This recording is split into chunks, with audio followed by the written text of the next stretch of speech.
Konnichiwa mga boys. So, nagbabalik na tayo sa panibagong Minecraft video. So, nung nakarang video ay gumawa tayo ng starter base. So, ito yun. At maliit na farm. So, nung sabi ko sa video na yun ay gagawa ko ng mas malaking potato farm. So, yan. Gagawin ko yun. So, update nga pala sa word na to ay i-expand ko ng konti yung potato farm para makakuha ng mas maraming potatoes. Sa part na to ay yan. At yep, nangawil ako. So, kung ayaw nyo so, sa mga bagong player dyan na gusto makakuha ng mas maraming gamit at start pa lang, mga beginner, try yung mag-fishing. Yan. Kung sa ilog, pag mabagal, kaya ng bakit, kay butas dun nilagay, mas mabilis sila. So, yan. So, ito yung mga nakuha ko. Per aspect, sharpness, fortune. So, ilalagay ko sa pickaxe, power. So, yan. Mga para na nakuha ko. So, i-combine ko lang dito. At looting. Ito yung bulok, pinakabulok. At ito naman, protection. 5. So, ito bali ay dalawang fishing rod. O, dalawang fishing rod yung ginamit ko para makuha lahat yan. So, ito, para manala kayong hindi creative. So, yan. Wala pa yung creative mga boy. So, kita nyo pa sa gilid na yun ay itong mineshaft na to gina ko. Pero hindi pa yan tapos hanggang wala pa yan yata sa way 16.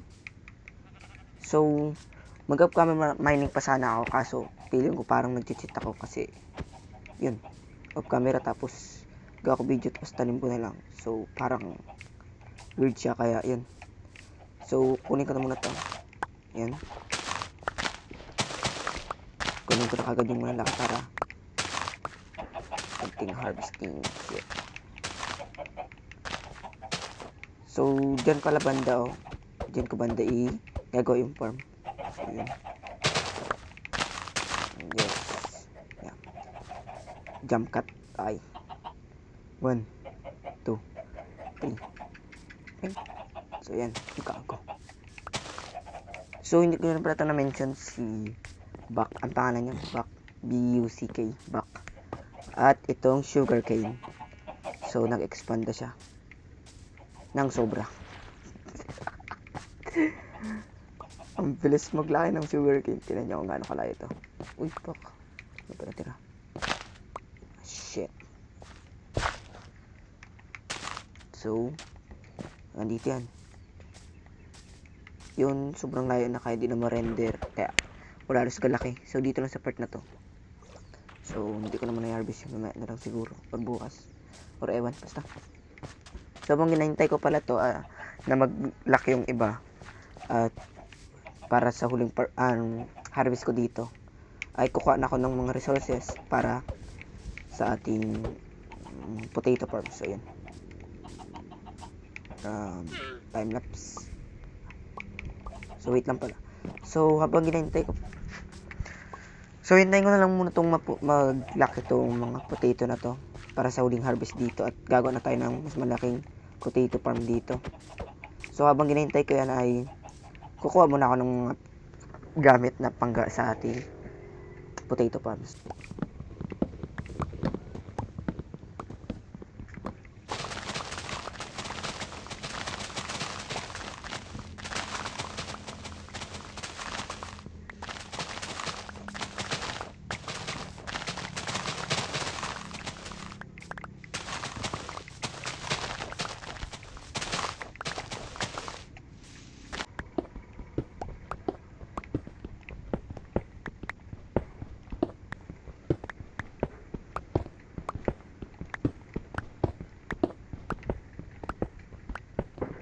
Para bali lahat ng kailangan ang gagamitin ko para sa potato farm. So, ayan yung wood, cobblestone, granite, at diorite. Ay, andesite pala. So, dito. Yan, sa part na to. So, bago ko pala yanin muna yun ay siyempre, i-harvest ko muna to kahit yung iba maliliit. So, kailangan ko muna ng kailangan ko pala gamitin yung aking diamond para sa fortune na enchantment. So napakaswerte ko sa pagkuha ko na yun. Just one home.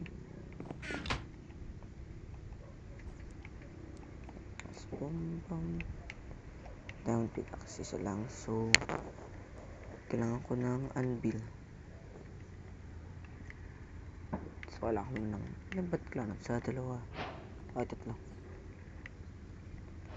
Tapos isang anvil. So yan.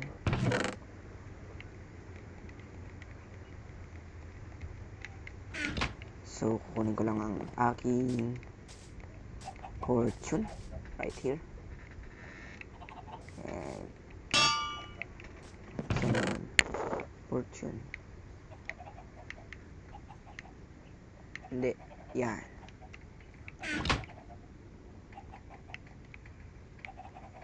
Baliktad. Dyan.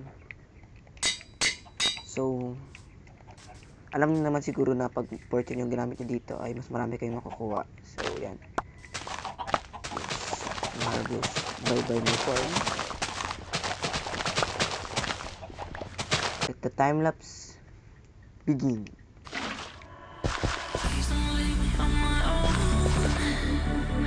Back to back, some close the door. Don't drive away alone. Don't drive away alone.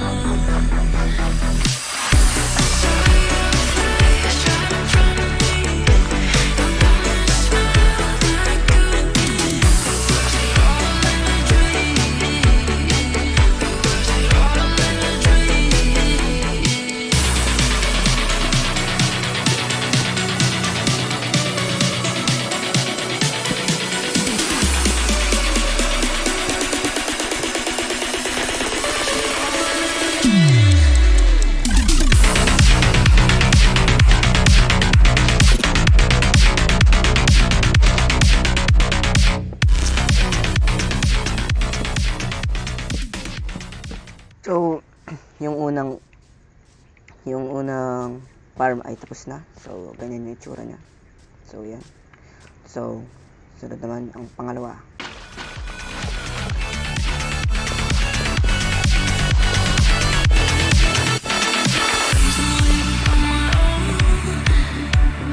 Back to back, some close the door. Don't drive away alone. Don't drive away alone.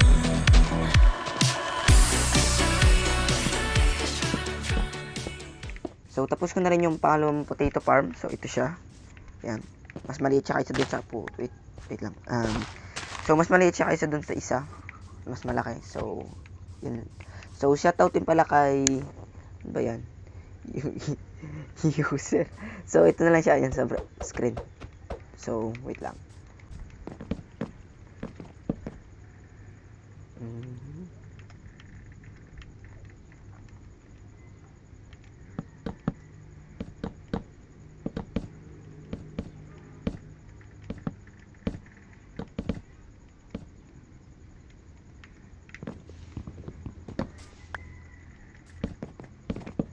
So, ito yung pangalan nyo. Wait lang.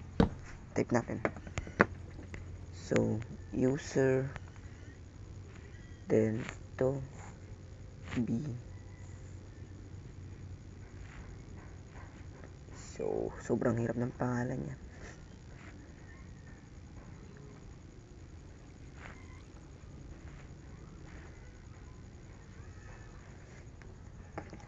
So, yan yung pangalan niya. Ayan. So, ewan ko lang kung tama pag spelling ko. Basta yan. So, shoutout sa'yo. User. Masama ganun. So, yun na lang muna sa video na ito mga boys. So, maraming salamat sa panonood. See you on the next video. I